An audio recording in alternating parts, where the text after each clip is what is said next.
that, we will open our meeting and do a recall to order of a regular meeting, and it's now 7 o'clock. Jackie, can we please start with a roll call? Amanda Harris. Here. DeKalb. Here. Steve Byers. Here. Ariel Owens. Present. Christopher Boyce. Here. Stacy Ramirez. Present. Dante Bynum. Here. Jenna Zimmerman. Here. All right.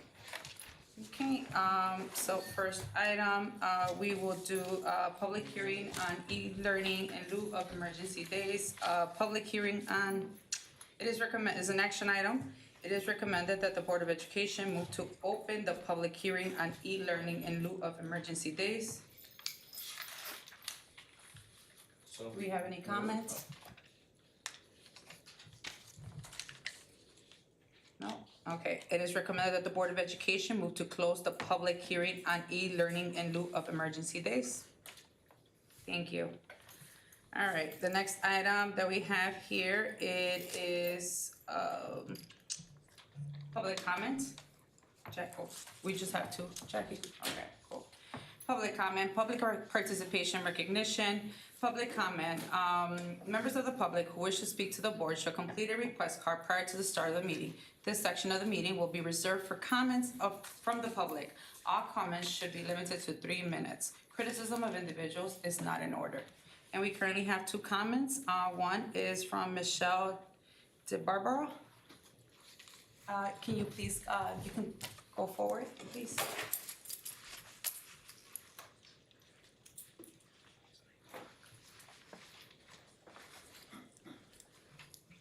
Thank you for your time today. I do teach in the district. I teach special ed at the high school, but I'm also a parent as well.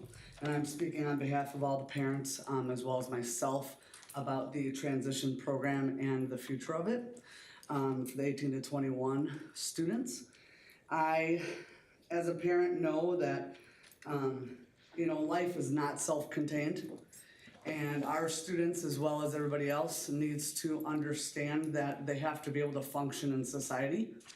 And keeping them in a building that does that is not what they need. They don't even go to the lunchroom for lunch when they go to the 18 to 21 program. And don't know if you guys knew that. So it's basically keeping them in a separate setting, which does not teach them anything. And my son, who has Down syndrome, he did apply for the Project Search program and he did get in, but I did not know if he would or not. And the only reason that I had applied for the Project Search program with him was because of the program still being in the building, and I did not want him to be in a self-contained program for that. He really needs to be out in society. Since he was 5 years old in kindergarten, I have had him mainstream for half the day, maybe even longer depending on the day.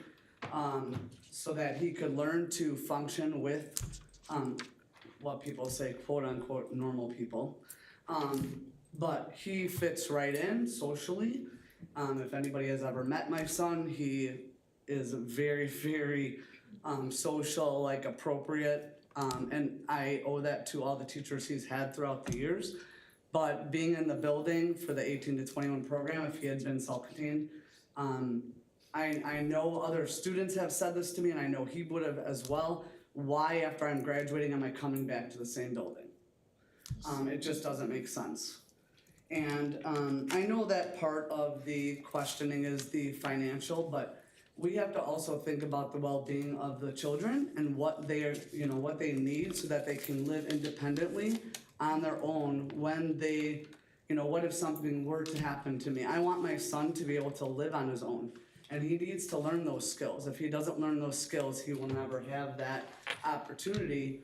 He'll be in a home or either a group home or some facility because he can't do it on his own. And I'm speaking on behalf of myself as well as other parents that, maybe don't have a voice or can't make it tonight because it's just too important, They need to have a job in society. They need to live on their own. They need to know how to do bills on their own. So I just wanted to share that with you because I know sometimes we, if we don't have that at home, we don't see that piece of it. And luckily my son did get into Project Search. He's thriving. And I know one of the other concerns was that they don't get social work and services like that. My son used to get social work services, he gets nothing now. If he needs services, he gets them outside of he calls it his job now, he doesn't even call it school, it's amazing, he actually corrected me on that. And so I would have to get services for him outside of, his program, so I just want you to know that. Thank you, Mr. Barba. I Thank you. appreciate Thank it. you. Next up, Ms. Jessica,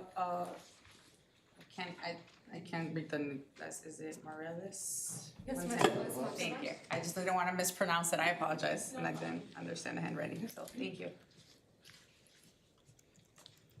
Hi, my name is Jessica Marcellus Montavon, and I have led the 18 through 22 transition program for the last 13 years. For over a decade, I have advocated to our district administration the need for our transition team to be relocated into a community-based location. I persisted with this mission because it is considered best practice for this unique group of students. I take great pride in being more than just the teacher of our transition students. I also am their advocate. I'm an advocate for people who have intellectual and developmental disabilities. Tonight I want to be more than an advocate for these students, though. I want to try to be their voice. The voice of my current, my former, and probably my future students and their families as well. They have shared with me over the years their hopes, their dreams, and their goals. The goals and dreams of our transition students include to live in their own apartment someday, possibly their own home, to live with friends or roommates, to work in the community, enjoy community life, to get married for some, and to go to community-based classes for others. Students in our transition program explicitly list these post-secondary goals to me each and every year. Our program and my teaching position is very unique in that I have the honor of working with our students in our program for 3, 4, sometimes even 5 years. In that course of those years, I build strong relationships and connections with our students and their families as they work towards transitioning out of our district. In being their voice, I've heard countless families and students convey the hope for a more appropriate educational setting to better meet the needs of the post-secondary IEP goals our transition students state they want to meet. Their hopes and dreams become mine too, and I do feel confident that if we provide students with the appropriate educational setting, we are going to provide them with a level of dignity and respect that we cannot provide in our high school setting. Our students want to be accepted and included in the community as a whole. They want adult lives like many of us have achieved.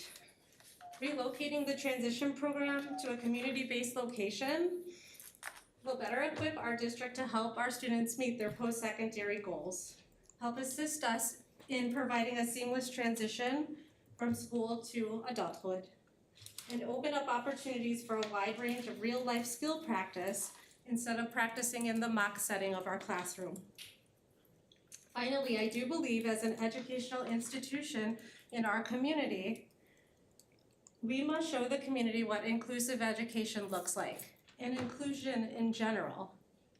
We need to help our community fully understand what it means to be including individuals who have intellectual and developmental disabilities. Thank you for your time. Thank you. Thank you.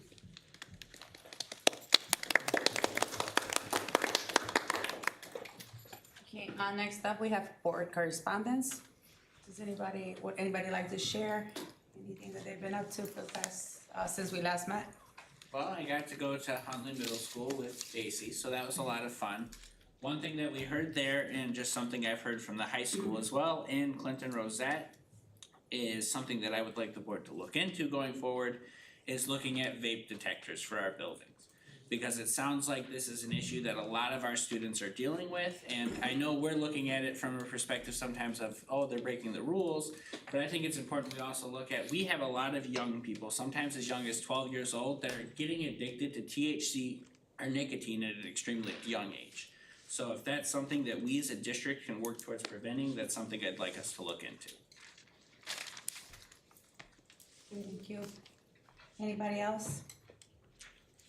I did not visit anywhere for the second time in a row. It will not be a third.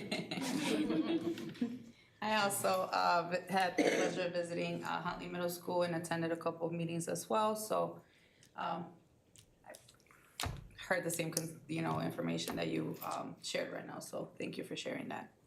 Anybody else? No? Got something, Jenna? Yeah, we're going there, we are. So again, thank you for the board members that are visiting. Just a reminder, let's just continue to make sure that we keep Minerva and Dr. Garcia Sanchez in the loop of when our visits are happening, and that we're taking into consideration our principals and our administrator schedules and our teachers' time. Well, thank you for everybody that opens the doors for us to come and visit, but considering it. But thank you again for everyone that continues to invite us to come and visit. With that, we are gonna move to student board correspondence. Okay, so over the past week, I was able to talk with Dr. Larson, and we're gonna start creating a mini board through our school. So emails went out from that based on candidates from the teachers. And during this, I asked questions about good things and some bad things about our school or things we can improve on. Some positive feedback is that we are very inclusive and we have lots of things to offer at our school. And then, like he said, one of the things that I saw was controlling the vaping in the bathrooms that have been happening, so, yeah. Thank you for sharing. Thank you.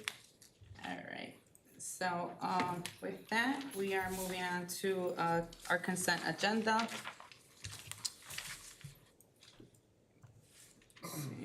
All right, it is recommended that the Board of Education approve the consent agenda, items A through D as attached. Do we have consensus? So moved. Oh, good, motion, I vote. Second. Thank you. Roll call, Jackie? DeKalb, Yes. Steve Byers, Yes. Ariel Owens, Yes. Christopher Boyce, Yep. Stacy Ramirez, Yes. Dante Bynum, Yes. Amanda Harness. Yes. Thank you, Jackie. All right, then we're moving forward to presentations. Item A, which is discussion presentation being brought forth by District 428 administrators.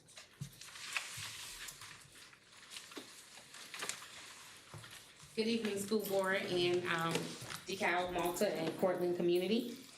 We will all of the directors will join you tonight. This is something that will happen 3 times a year. I'm just speaking for those who may not know. We will do this 3 times a year. It says update, but really we're gonna start off having a conversation about the goals that we have and what we anticipate that our department and those that collaborate with our department will accomplish this year. In January, and then again at the end of the year, you will have another conversation where we will give you updates. So I'll start with the Department of Diversity, Equity, and Inclusion. Some of our goals include that we are positioning DeKalb High School to be ready to offer AP African American Studies. We're trying to get them to a place where they can participate in the inaugural College Board launch of this. There has been pilots done, but the College Board is at a place to fully launch it 24-25 school year. And some of the strategies that we're going to employ is to continue to network with people inside of our district, and also people like people from New Trier and Evanston that have already successfully done this. And also to facilitate attendance for 2 teachers to attend an AP Summer Institute at Howard University. So you'll be getting more information about that.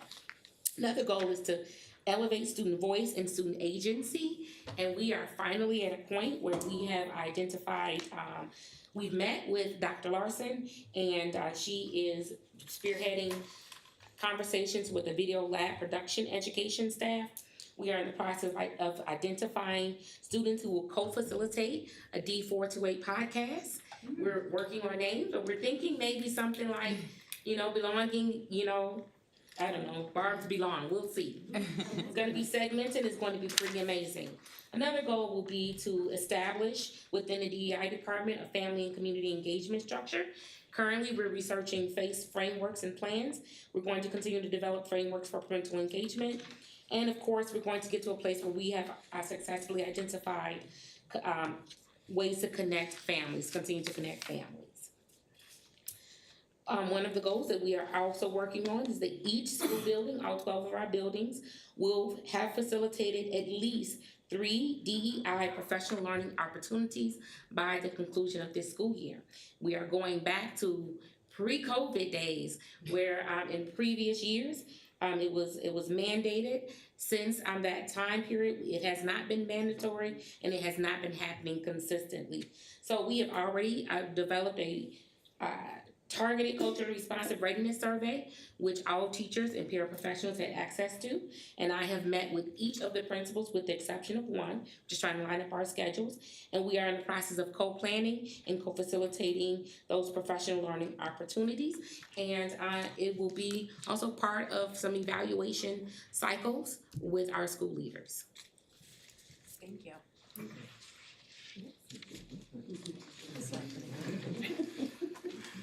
Okay, so, regarding, the business and finance department, our strategic priority for, the student support is, to provide any type of staff capacity to enhance the transportation needs and, support services for our students. We're hearing that, we need more capacity, being staff-wise or support, and that is, one of the goals for this year, to how that will look like and the plan to go along with it. The others, one of our other priorities is gonna be regarding community. We want to help community understand our tax levy, and today will be one of the first days that we're gonna talk about how the taxes are prepared and how the calculation goes along with it and the ramifications for it. So we wanna formulate a communication plan that is open to the community, not just within the district. Our second goal for community engagement is communicating the district financing about the new elementary school. There is a lot of exciting things happening. Just tomorrow, for example, we have a rating agency presentation where we will try to convince Moody's to upgrade our bond rating so that we can have lower interest rates and do some savings for the district. So that's gonna be a big, it's a big presentation that we're trying to persuade the Moody's. The next community engagement for us is gonna be presenting what relief, taxpayers relief we give to our community. And we have not had this information come across more effective. We would like to have it more effective. We are doing a lot for taxpayer savings, but how we communicate that is another goal that we're looking for this year.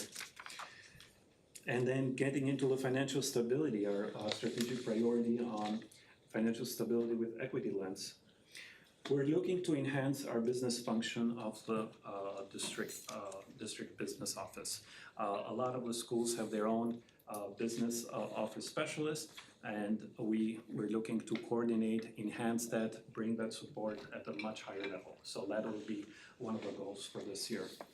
Another one is realigning what's gonna happen after our federal ESSER funds we're out, and now that we're also part of EBF Tier 2. We call this something called a financial cliff. So how do we mitigate that we are kind of easily transition to the next stage in the next years. And the last part is working with all academic departments, school buildings, and how to coordinate the resource needed, how they can be managed and coordinated at a much better support level. So that's for the business office. Thank you. We're going by height, so. So in regards to student achievement from a technology perspective, we're gonna be providing professional development resources to further leverage AI or artificial intelligence in the district for tools for teaching and learning. We are also in the process of migrating from our current version of Skyward to Skyward Cumulative, and that should be active by July of 2024.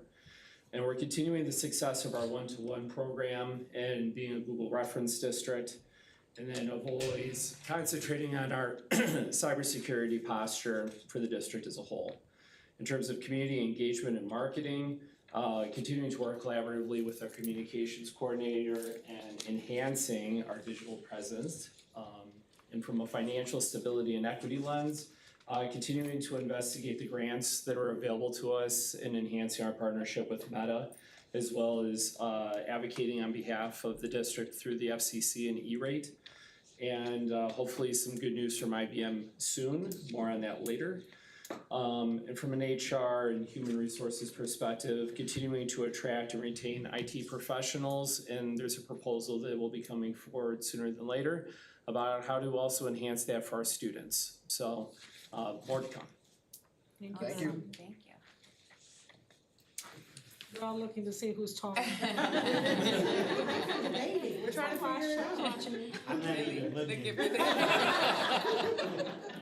Oh, this is weird to be up here before other people. Alright, in the world of student services, when we look at student achievement, one of our goals continues to be this year that we're gonna ensure systematic social, emotional, behavioral, and restorative practices are implemented across all of our schools, using a multi-tiered system to support behavior model. In regards to community engagement and marketing, we're looking to develop more sustained and long-lasting partnerships with our community, particularly with our transition program and how that can open up some doors for our young adults who are, as you have heard already tonight, bridging their way into independent living.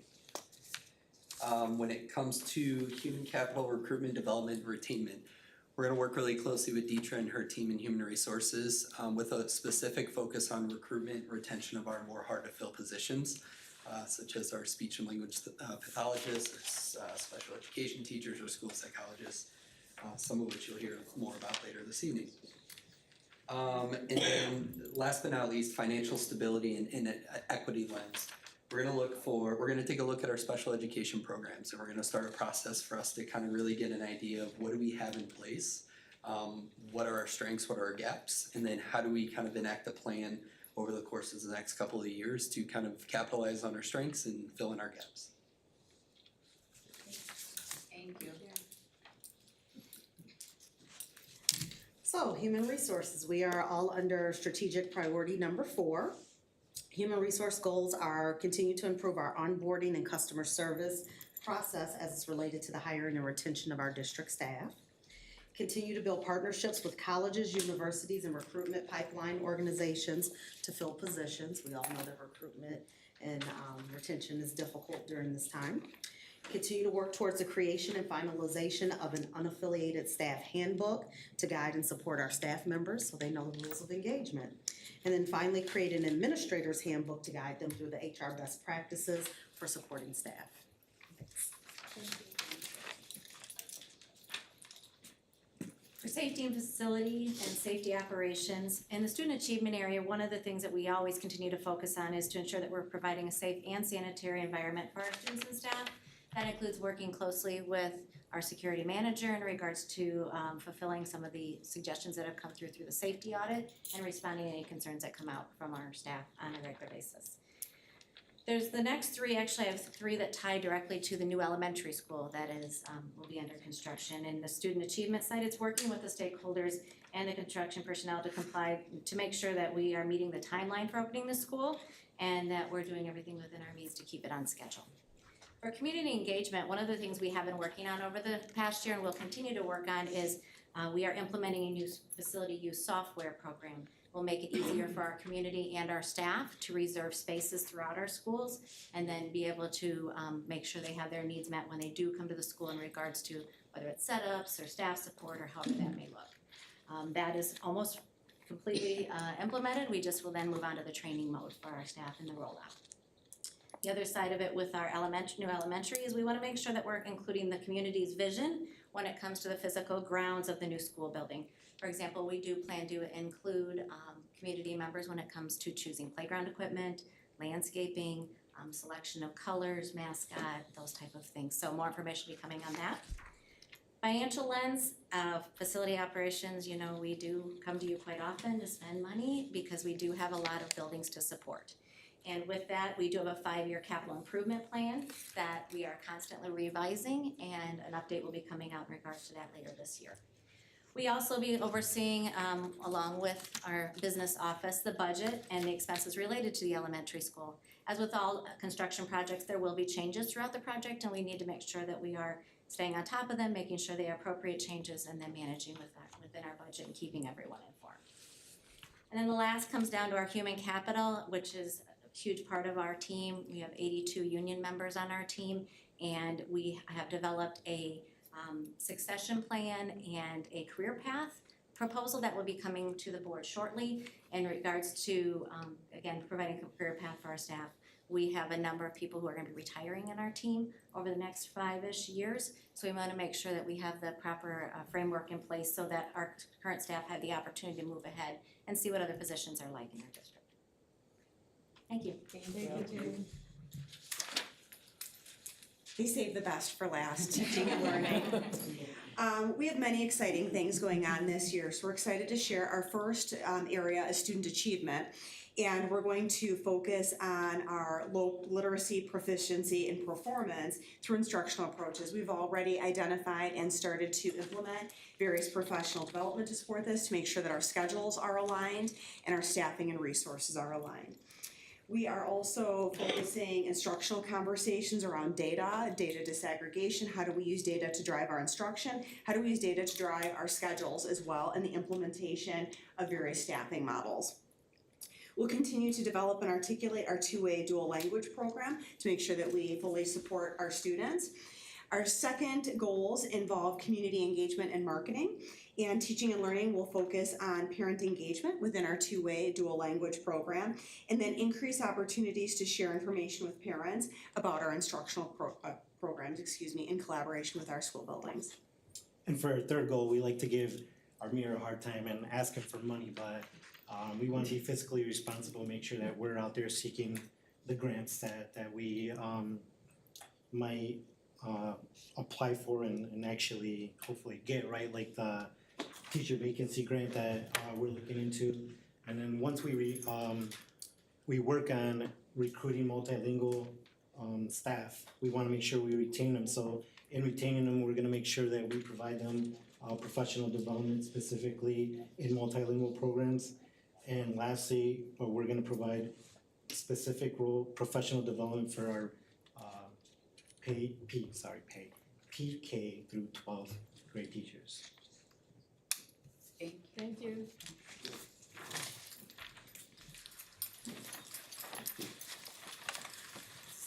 Exciting, thank you for all the information.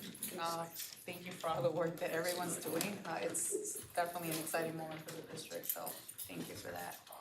The next presentation is the state of the district, beginning of school year, that is going to be presented by District 428 administrators. Good evening again. Again, this State of the District presentation happens 3 times per school year. As a facilitator of the Strategic Plan Committee, I co-present this presentation with Dr. Jessica Null, who is our assessment coordinator, and at times we will also have other cabinet members join us when necessary. You have received a slide deck of about 46 slides, and on that slide deck, as is customary, we will cover suspension, attendance, and assessment data. So we're not gonna go through each slide individually because it's 46 slides, and I'm sure you all would like to go to bed at a decent hour. It's gonna take 5 minutes each slide. What you will see, I want to make a couple of notes about a few things. You will see that there is an increase of the number of students and the number of occurrences when we get to the suspension data. I want to remind you all that we started our code of conduct. Well, we adopted a code of conduct. You all adopted the code of conduct, and then of course we overhauled our parent-student handbook, not once, but twice. And the second time, we are pretty sure we got it because we did have legal walk us through step by step. So as a result of implementing the code of conduct, we have more uniform reporting practices. In other words, we are asking our teachers and paraprofessionals and administrative assistants, everybody. This is the way you report this, and make sure you are reporting it and make sure that you are documenting it on our ODR process. So we expected to see an uptick, and we did see an uptick. I just wanted to make that note. Our growth data is promising. We'll talk more about that. As we present this, feel free to ask questions. I just ask that you allow us to clear our thoughts until you ask a question. All right, Dr. Null. right? This is fancy. Nice to see everybody. We're gonna start with our suspension data and get that out of the way. So we have here the number and percentages of students who have been suspended during the 23-24 school year. One of the members of our strategic planning committee asked for us to add this slide in, even though we're at 46 last year, so you will remember it from last year. To keep in mind that if you look at elementary schools, for example, a very tiny percentage of our students are being suspended, are committing infractions that would warrant suspension. So keep in mind, the vast majority of our students are doing what they're supposed to do to allow themselves the best learning experience and to allow others the same, the vast majority of the time. We've tried to condense these slides by comparing the same time frame from last year, just right next to it. And again, as Ms. Parker said, just stop us if you have any questions as we go. Here we have the type of suspension in 23 and 24 versus the same time frame last school year. Again, we've got elementary schools where we don't really have many options for in-school suspension. So if you're wondering why that data looks different than it does at our other levels, it's simply not common at elementary schools. But remember, again, there are very few suspensions overall at the elementary level. And I have to add also that at one of our largest middle school, although the position exists for a person that would monitor the in-school suspension, that person has not been hired yet. So it's been out there, people have completed interviews and other processes. So whereas time they would probably have kept students in school for in-school suspension, they haven't had anyone to actually monitor the in-school suspension program. Right, it's not simply a matter of space in order to make sure that the students have more access to their education when they can't be in the classroom setting. If we have an in-school suspension that's monitored by an adult who can make sure that they're getting the work done so that their learning is moving forward, that's great. We don't want students to simply be in the building but not be monitored, so that would be, that. It defeats the purpose, they won't be doing their work. Thank you. This is our student suspension data compared to our district demographics. Like virtually every school district across the country, we are still working hard to make sure that our students from historically marginalized groups do not continue to be overrepresented in our suspension data. It's still something we're working hard on and that we are focused on. We have a ways to go, but it is getting incrementally better. So you can compare year to year on this slide. Our attendance data. So this is as of September 26th when we pulled this. Our district average was 92% across all buildings. We see the same pattern that we're used to with our secondary schools having slightly lower attendance than our elementary buildings. This is grade level attendance rates through the same time period through September 26th of 2023. And then we're into our assessment data.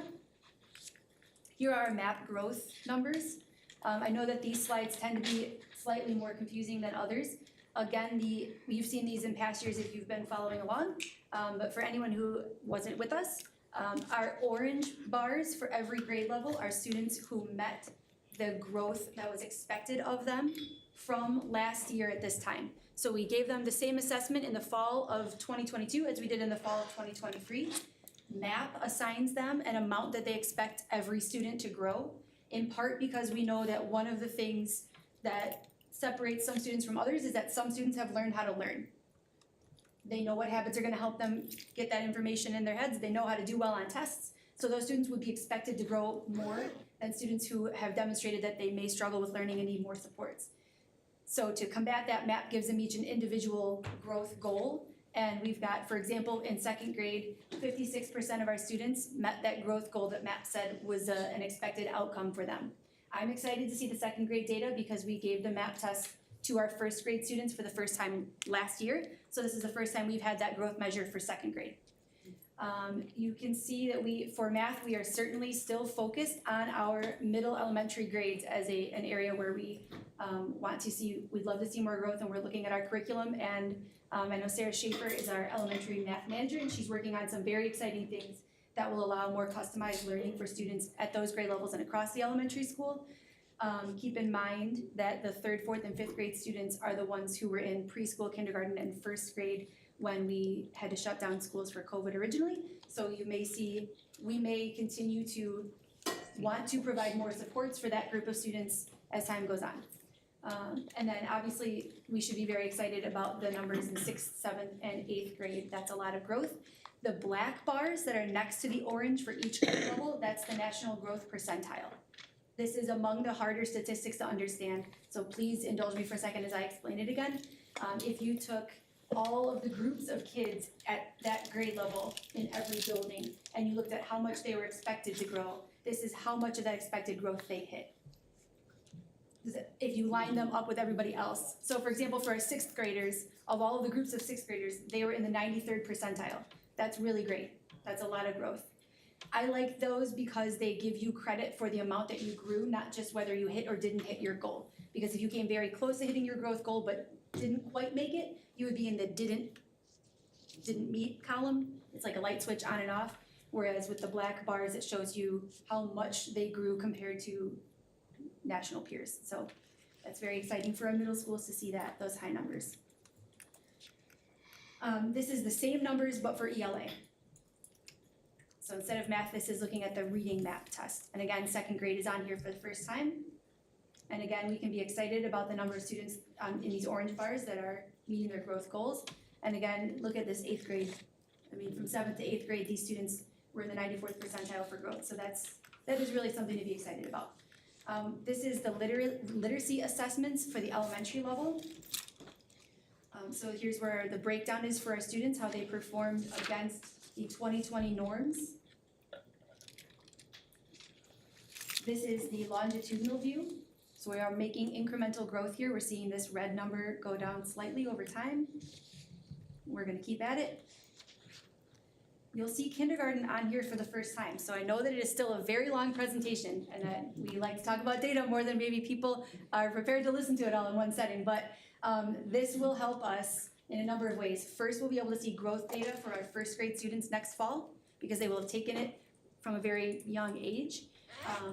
And second, we have the same measure for everybody. So now our slides can compare longitudinally for every student in our district, K-5, which I think is exciting.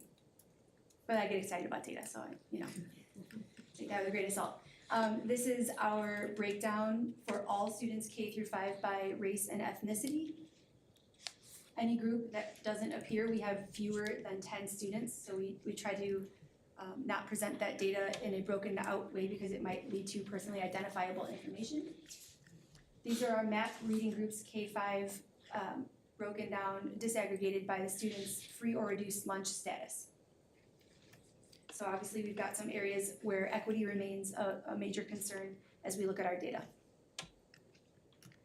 We also give the map reading assessment in Spanish to students who are a part of our two-way dual language program, which is in grades K1, 2, and 3 this year, and will continue rolling up, and our one-way dual language program, which is still in grades 4 and 5. This is our Spanish map reading percentile groups, grades K-5 district-wide. So keep in mind that K through 3, half of the students taking this test speak English at home. Our dual language program means half of the students speak Spanish at home, or Spanish and English at home, and half of the students speak English at home. That's what makes it two-way dual language, which is why the numbers may look the way they do. Almost certainly, it explains some of it. This is our progress over time. And you'll see on here, grades 1 through 5, this last year, but starting in kindergarten this fall.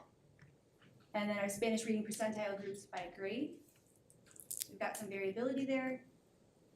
And by the free or reduced lunch status. I get excited about this because there's less variability between those two bar graphs. Then we look at our math assessments for elementary school. So you've got grades K-5, percentile groups over the last 4 testing periods.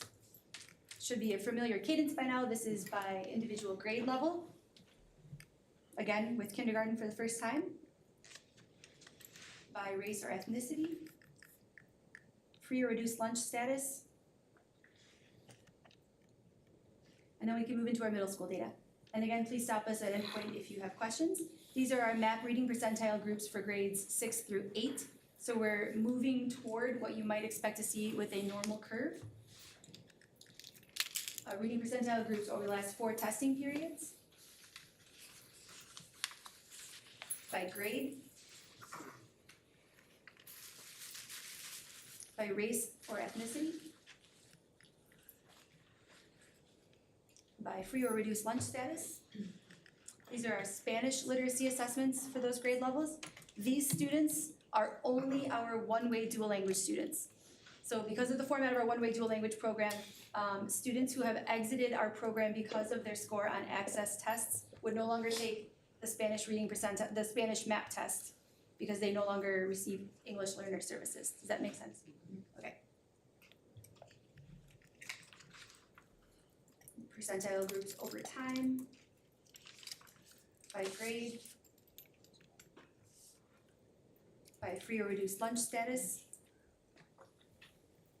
And then we've got our middle school math. And I am often asked this by our 8th grade teachers. We have a number of students, I think if I off the top of my head, we have 200 students who took the algebra test in 8th grade rather than the 6+ math test. Those scores are included. So our highest performing students that take a different test, we do include that data here as well, but you won't see them in the growth data because they didn't take the algebra test last year. Does that make sense? Okay. So here's how they did in grades 6 through 8. This is the performance over the last 4 testing periods, relatively stable. By grade, by race or ethnicity, by free or reduced lunch status.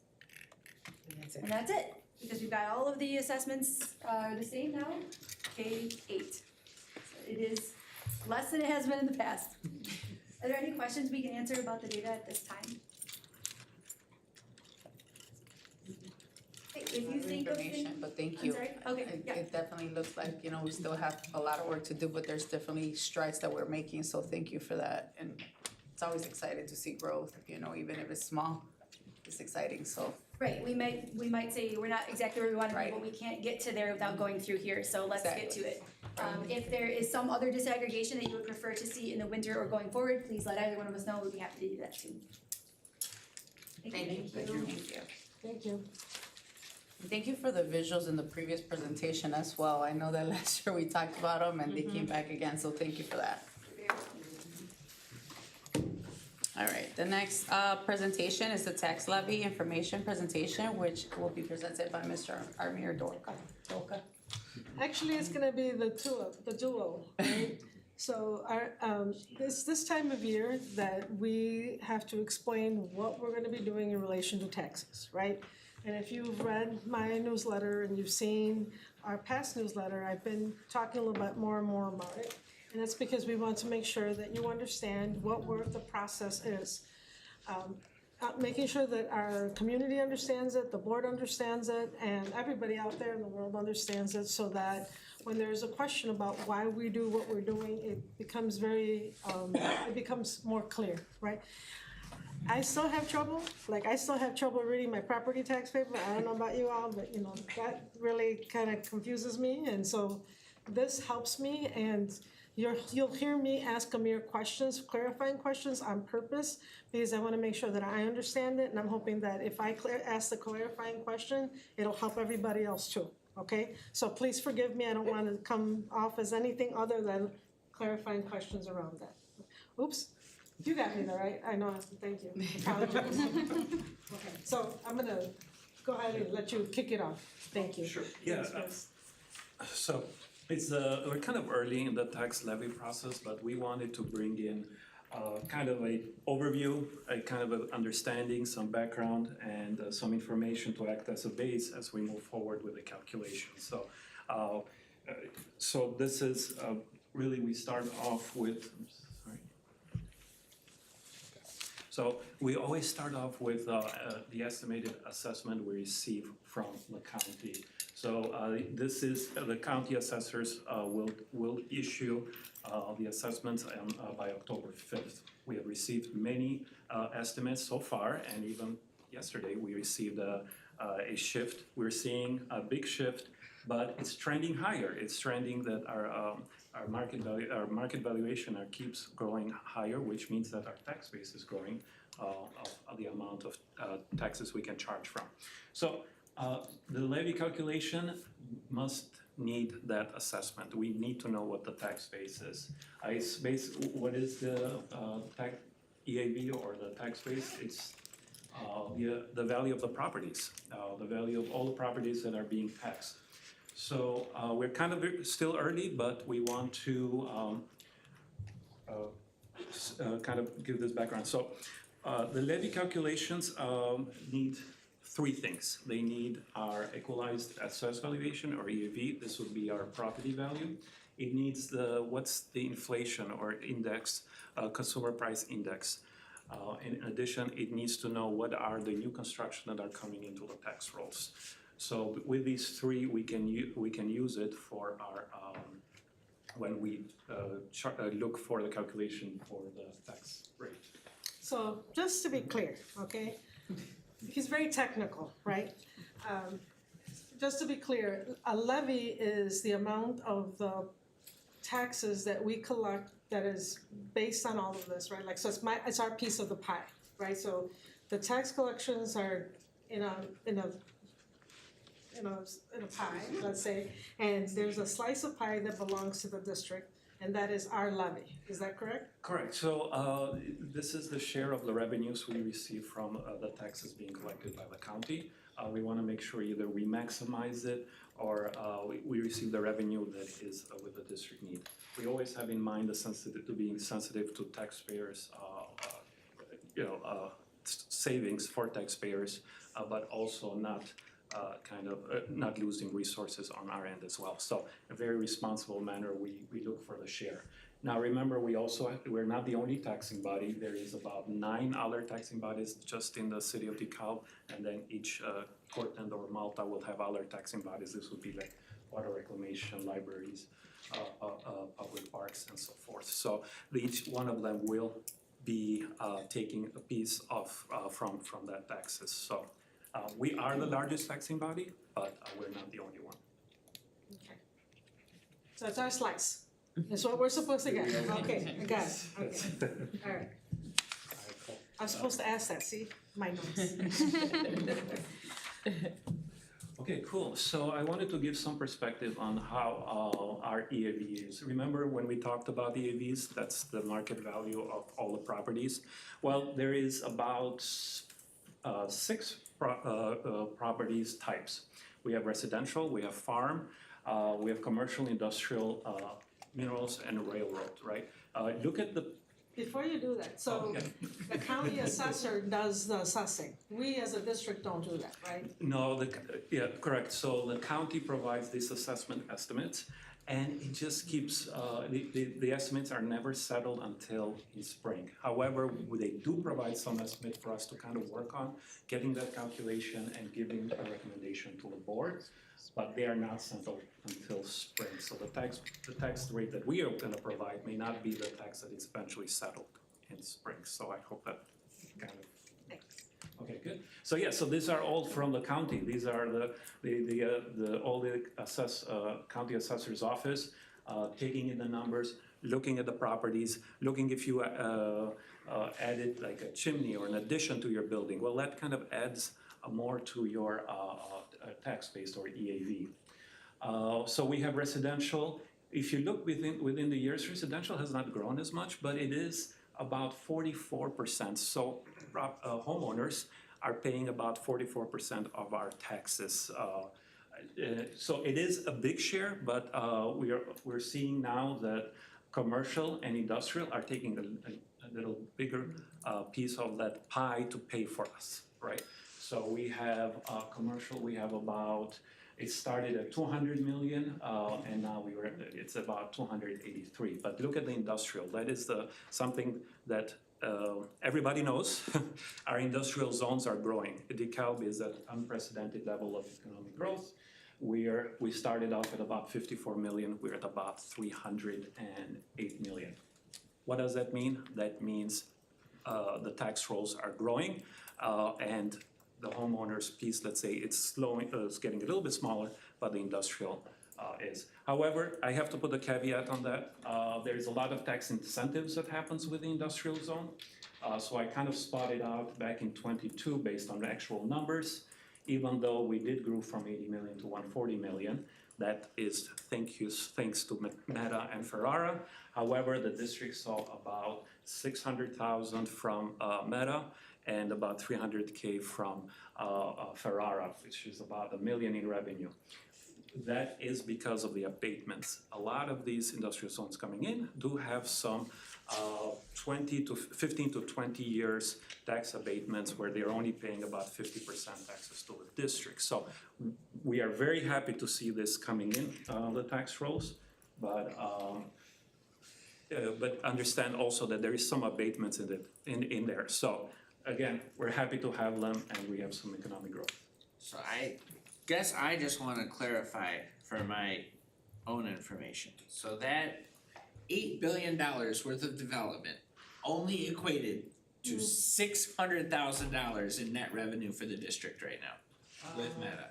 I don't know about 8 billion, but they come in phases, if that's what you mean. So right now, I think there was a phase one that opened, and you have to think about also the timing, right? So we heard about Craft, but Craft doesn't get into our tax rolls until the following year. We're hearing about many stages of Facebook, but that doesn't mean it's gonna add up to the tax rolls right away just because they announced it. So you'll see that phased in. So just to be clear, the only time it gets counted is when it's actually built out. So if they're building it so it doesn't exist, it doesn't get counted yet. Yeah, and so case in point, yesterday we received a new estimates because they keep assessing the value of that Meta. So when I reached out to the county, I said, why are the assessments going so much higher than previously quoted, just like 2 weeks ago quoted? Well, that's because the county keeps assessing them and then reevaluates that actually Facebook is evaluated 50 million more than what we anticipated. So that kind of explains it. But again, we've never seen, it's probably one of the few counties right now seeing an industrial growth that within 5 years seeing. So very excited time for us, but remember, there is a few tax incentives involved with that.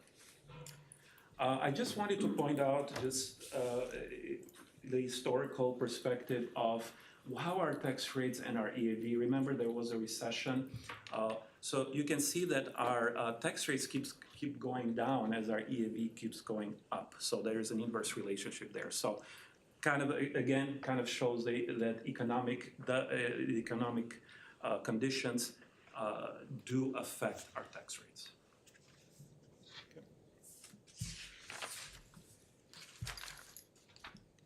Okay. Ben? What slide? Slide 4. Slide. Just slide? Okay. I always go to a tech guy for this. This is, okay.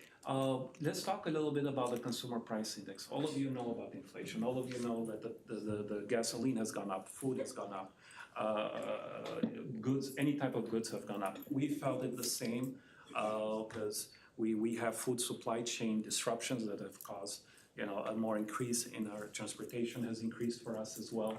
So we've seen that in supplies, we've seen it in also in salaries sometimes. That's what this tax calculation allows us, that these fixed costs that keeps growing every year with a changing price, the calculation allows us to capture that. This year it was 6.5%, but we do have a law that does not let the school district take in any more than 5% or CPI, whichever is less, right? So, for example, we have 6.5% CPI, but that law does not allow us to go anything more than 5%. So, if you look at the chart there, we have seen inflation like ballooning so high as far back as 2013. We haven't seen inflation like this high. So this is the first time that we actually this is the second time rather, that we've been hit by this law that says you cannot take anything more than 5%. That's kind of good news, let's say, for property taxpayers and so forth, that we can go as far as 5%. But the previous years, for example, if it was 2% CPI, we could not take 5, we could only take whatever is less. So we're seeing that right now. That's part of the calculation. So just to be clear, this CPI percentage is determined by the federal government and is used by school districts and other taxing bodies to ensure we account for funding for essential costs like staff salary increases and our growth. So kind of like the cost of doing business, right? So we have to make sure that we're taking into account what things cost us to be able to do the business that we have to do, and we can't request more than 5% every year because that is the cap that we are mandated. Correct, that is, yeah, we have been, the county has enacted that since 1999, so, and we've been under this law since then. But that is a good point, I did put it in there, the CPI taken is used for unaffiliated staff, so whatever we decide when we charge this levy, the unaffiliated staff will know what that raise will be the following year. So we're moving into this, now this tax levy request. Yeah. Right? And so that's part of November. That's what's gonna happen next for the board. So we're gonna start talking about what the board has to do next as we move into what we have to do every year at this time. So a tax levy request is when we start saying about where what levy, how much from the levy we're taking, how much we're leaving behind, is that what we're doing? In November? Yes. You mean, yeah, for the November, there is, I think that. We start talking about it. We're gonna start talking about it, Yeah, we're yes. gonna start talking. So, yes. Clarificate, we start talking. I hope the next slide will kind of Yes. clarify it a little bit. Yes. But, Your I next don't know. slide does have. Yeah. Okay. I got ahead of myself. I just want to make sure we all understand where we're No, going. yeah, but the CPI does play a major role in that, because that's the only time we are allowed to kind of catch up with the rising prices, so that's kind of important to note. Yeah. Slide. There you go. Okay, got it. All right, He's used to clicking, that's why. yeah, it's too modern, too tight. Okay, so yes, so the November one, so I think that's what we were discussing. The administration does bring up their recommendation. What they see is a very responsible, kind of, since we are the stewards of the financial resources of the district, we bring in a recommendation that kind of costs out, analyzes, looks at all the ramifications for this, and, we're very sensitive to the taxpayer savings as well, but also that our resources are there for student learning, for staff, for also parents that want their students to have all the resources available. So when the administration brings in there, we bring that recommendation to the board based on a lot of factors, which is for the next in the next slide. Okay, cool. So. Very cool. This is the fun part. Okay, so we have provided many taxpayer savings almost every year, and I will show that in a tax bill.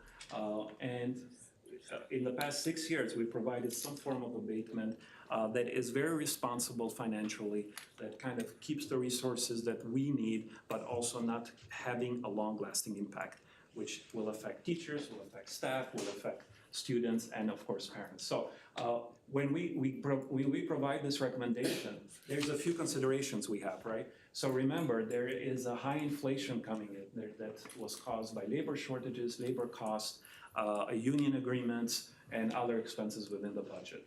Additionally, we have to remember that we are facing that kind of, that I always call it a financial cliff, because of a lot of emergency relief from COVID is kind of expiring. The new funding formula has helped us, but now we're back to tier 2. And let's see, I think I covered all of them. Yes.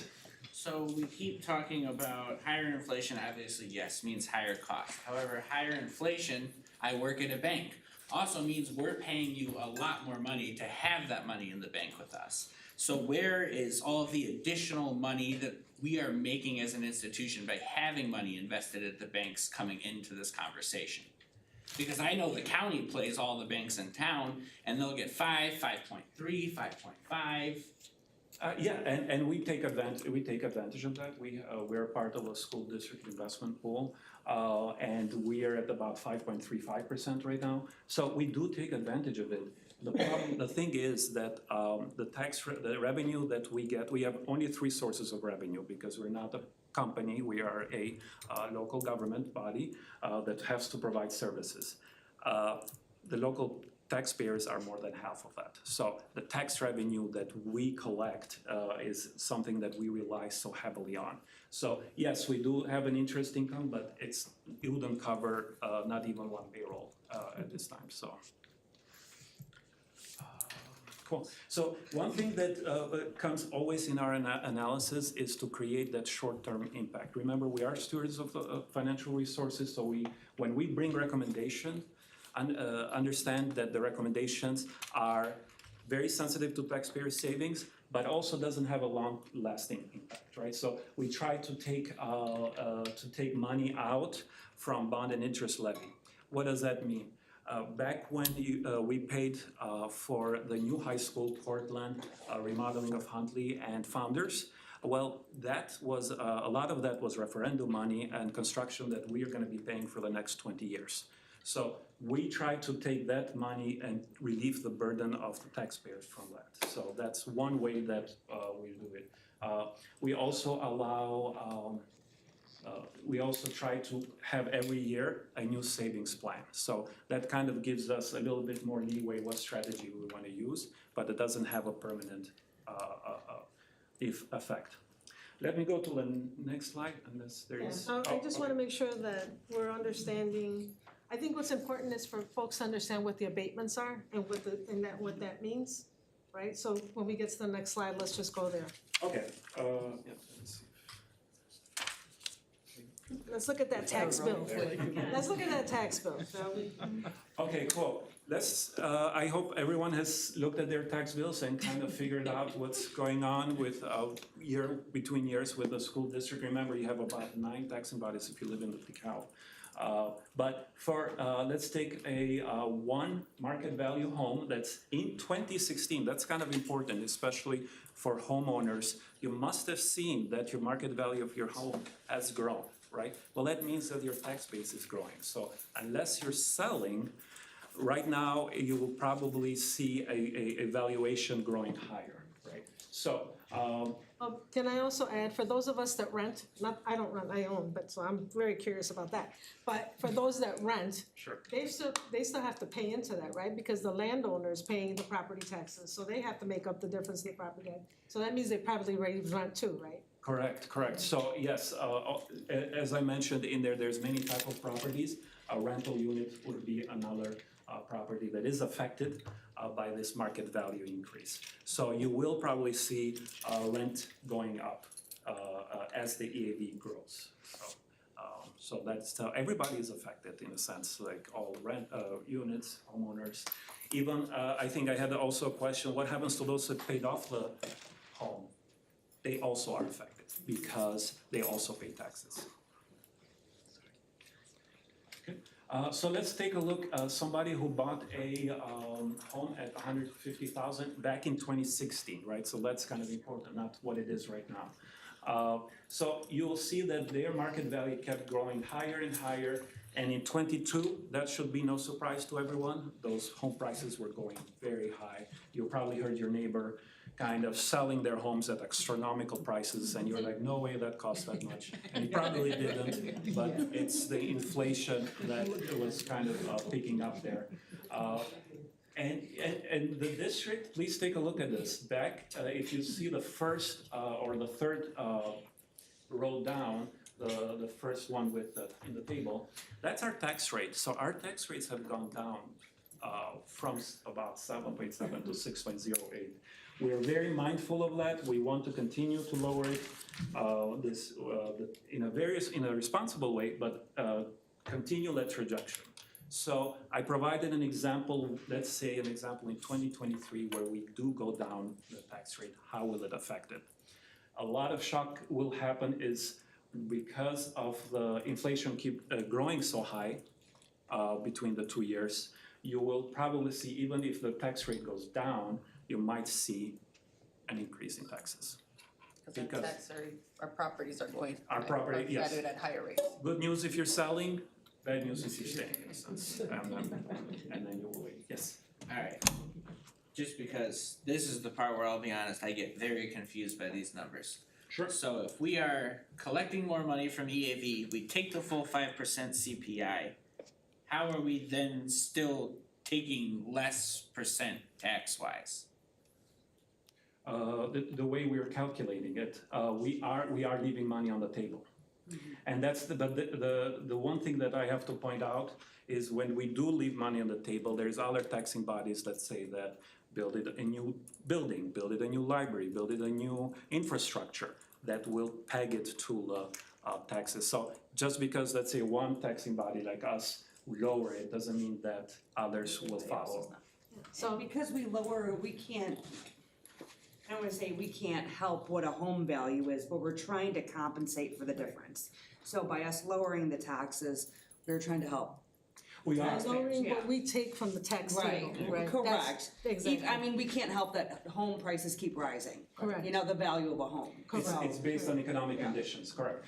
But one thing that I wanna point, just because it's going higher by $200, it could have gone higher by, if we took the maximum, it could have gone higher by 400 or 600. So again, we're trying to be responsible, lowering and continue this trend, so.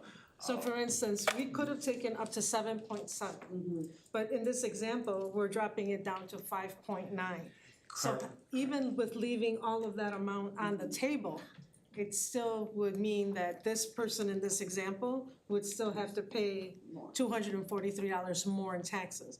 But had we taken what was 7.7, you'd have to pay a lot more, right? So we're doing something, it's just Right. because the EAV is so high, it's, you know, we can't keep up, you know, without it deterring something from us. So Bless again, you. So yeah, that's very important to understand. Okay, Cool. The I next. feel better. It's difficult, like calculating the property tax levies and charging the right amount is important. We need to have the right estimates or we risk overtaxing or undertaxing and, you know, kind of depriving the actual district with resources that they are allowed to. So, and that's why it's until November that I bring recommendations. The numbers are a little bit much more settled, the estimates are getting a little bit more stable. And then in December, we will hold a public hearing.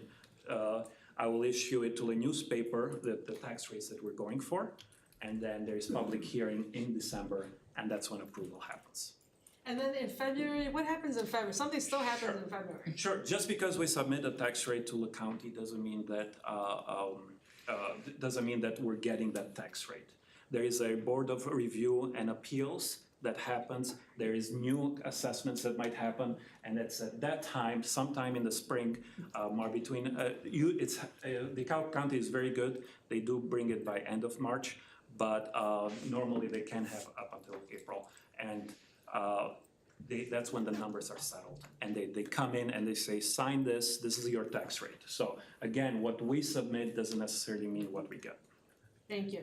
So just in general, what I'd like for everybody to understand is that as much as we'd like to leave as much on the table, that also means that the other taxing bodies can't go and collect, right? So that's number one. Number two is that it's really hard for us to really try to get to a number right away in such a quick in a hurry because there's all of these changes that are still happening, right?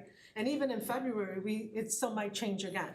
So it's difficult, but we're trying to be very mindful of that and keep it a trend on ensuring that we leave something on the table, at least what we left last year, hopefully leaving more this year, right?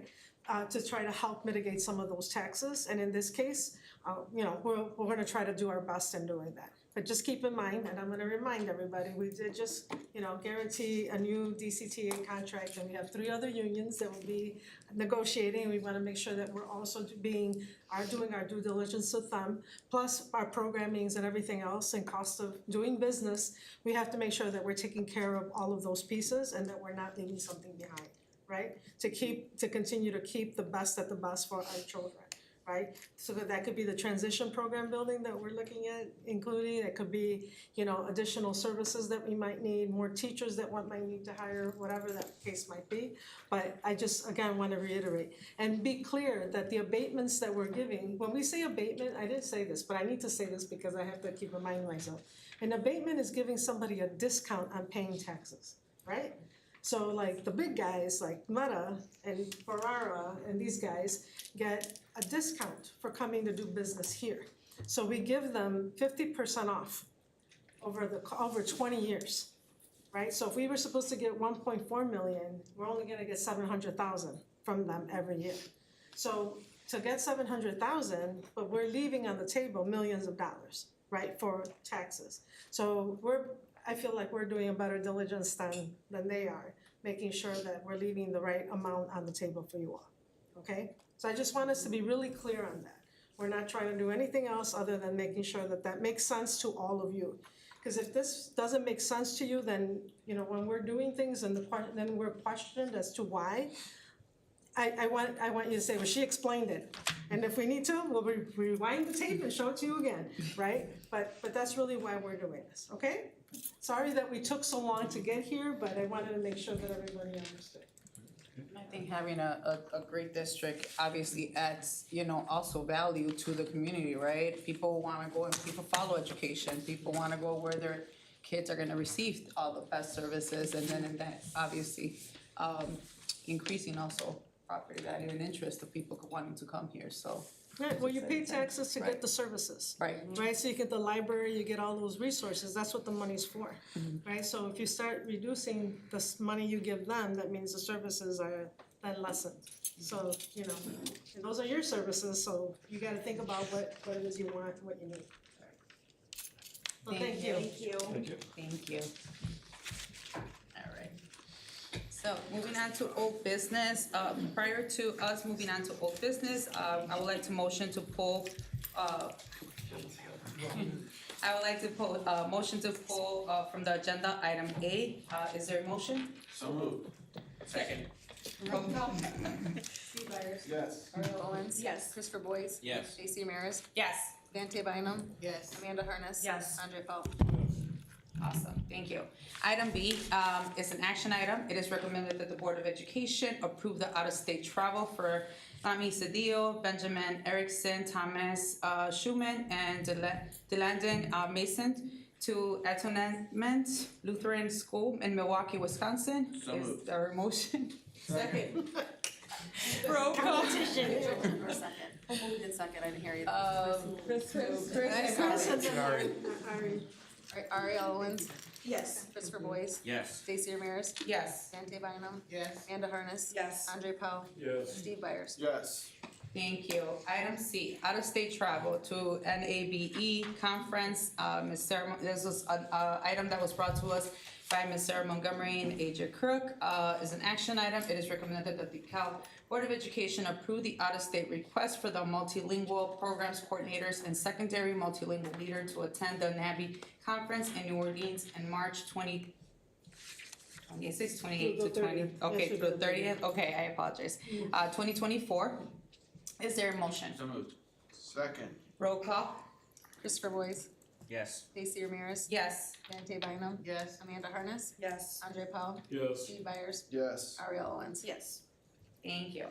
The next item is item D, which is the relocation of 18 to 22 transition program that was presented to us by Kyle Gertis and Tammy Carson. Before we actually move on to a vote, I would like to ask if there is a possibility for the members of the cabinet, if they could provide us with clarification on the funding of where this, how we will fund this project. I can answer, but I'd like Anita to answer. Hi, thank you. And I apologize, I actually had it in my list of questions last time to ask, and I totally slipped my mind, so I apologize for that. Okay, so yeah, their ask is about 1.5 million at maximum. So this was allowed. It was a fund set aside because of reimbursements we're getting for architectural designs of the design committees, civil engineering for the new school. So we started that process back in April, and we're gonna get financing in November.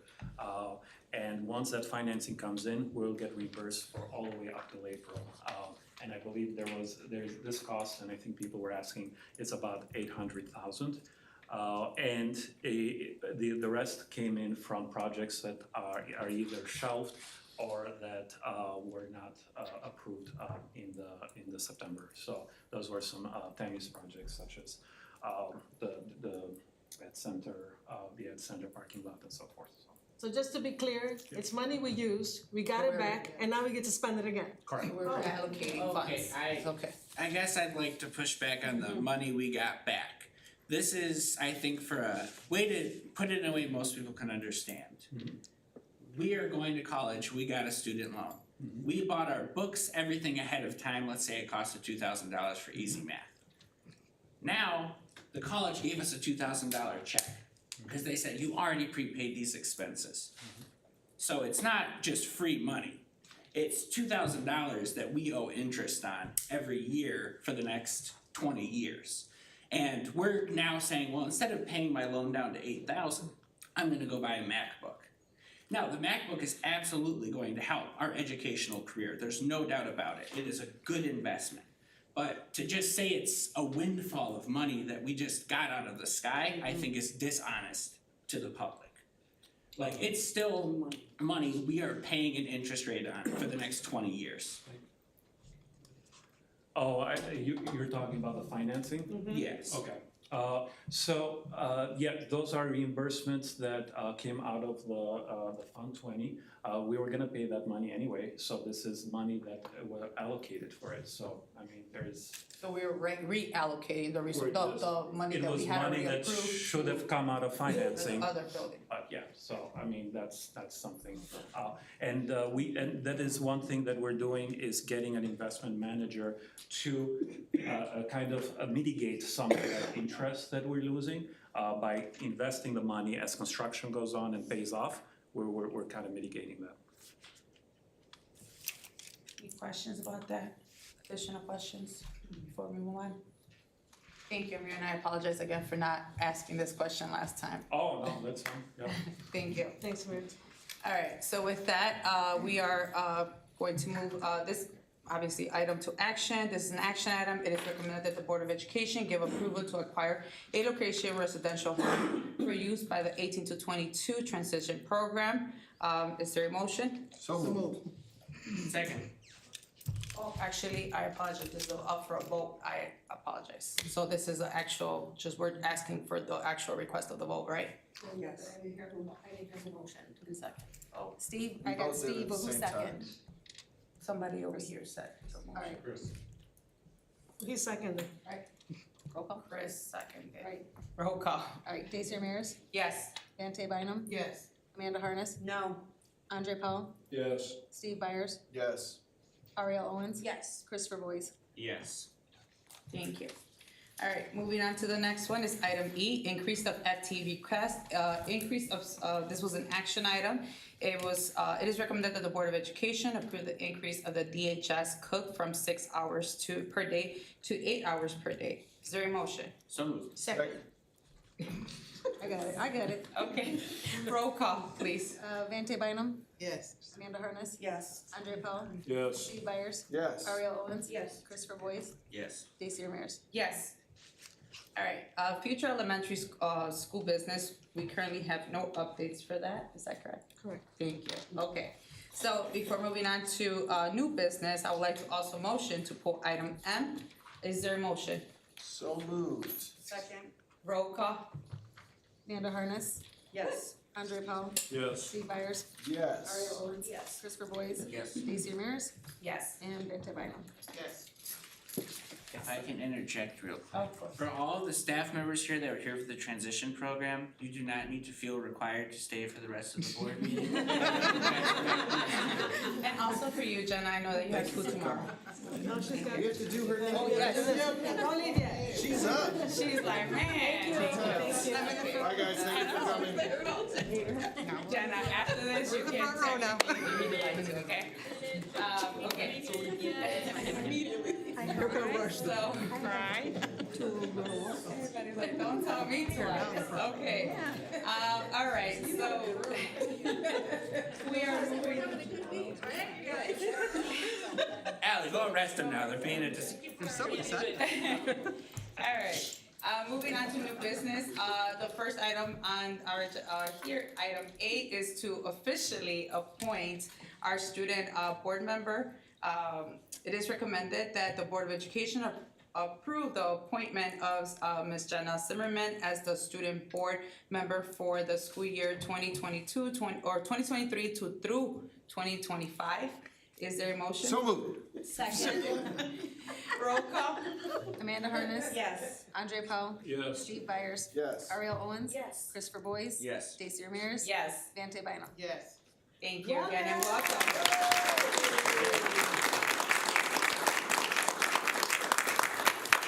This is a very exciting time, and as I actually mentioned to Jenna, this was actually an idea that was brought forth by Dr. Garcia Sanchez when she first started at the district to include a student board member as a voice for the students in the district. So, we had a previous board member that did great work, and we are excited to have Jenna here as well to continue some of that work.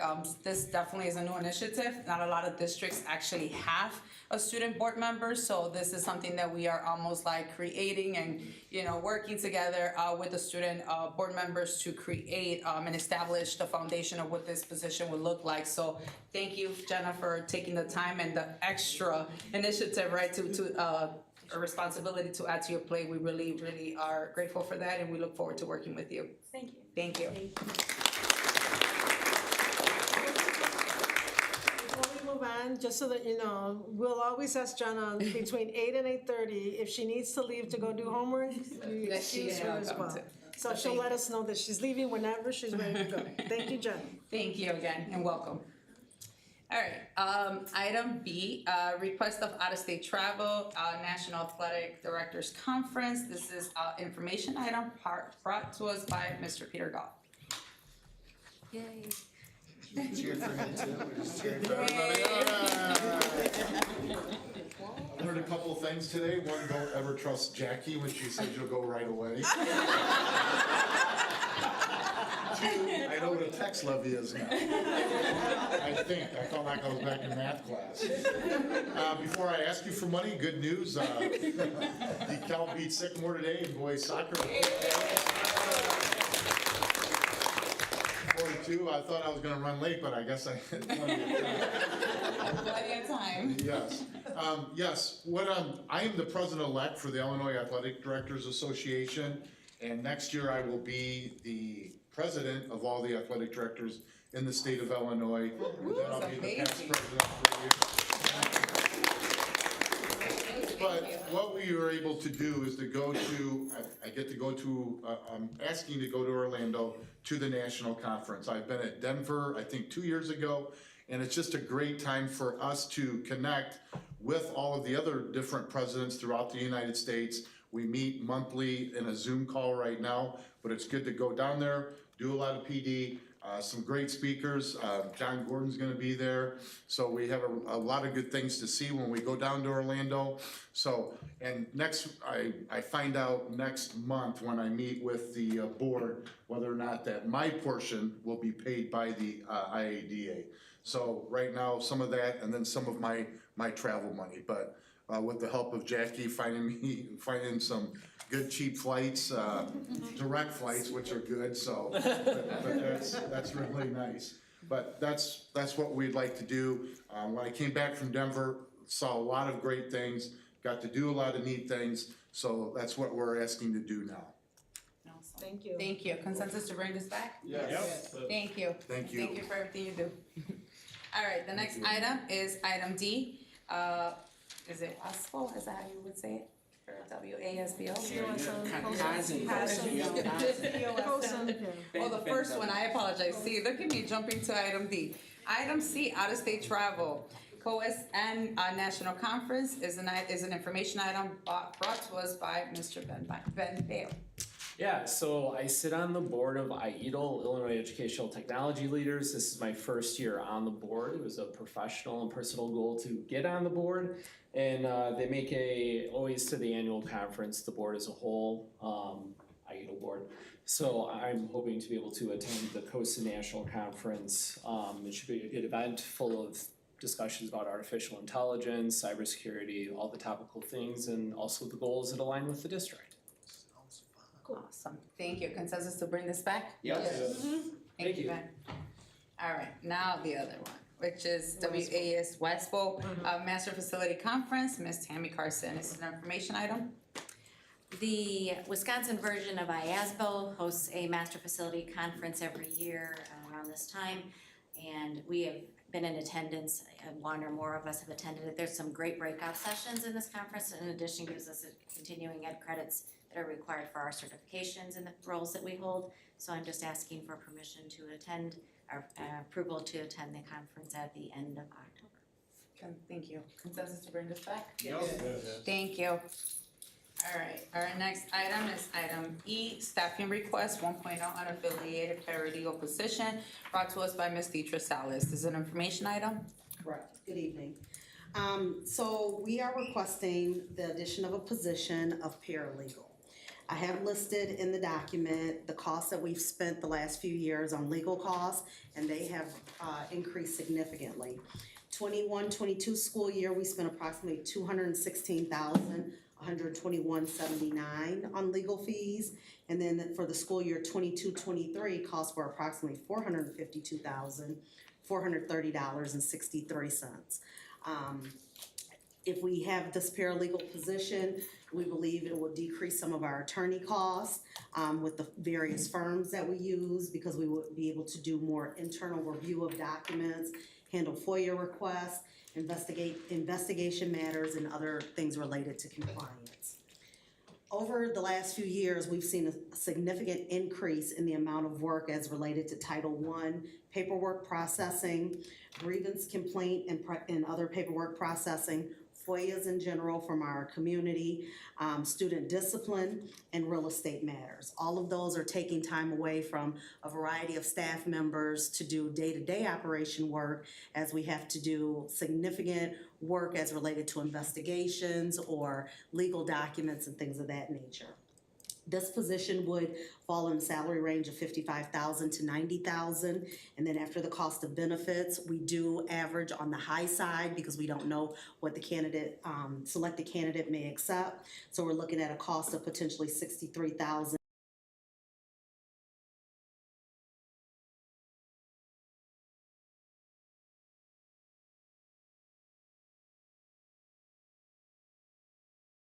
Of the actual, difference, and then move forward from there? Yep, we will definitely evaluate that, the work itself as well as the cost, as related to our legal firm cost compared to bringing on this additional position.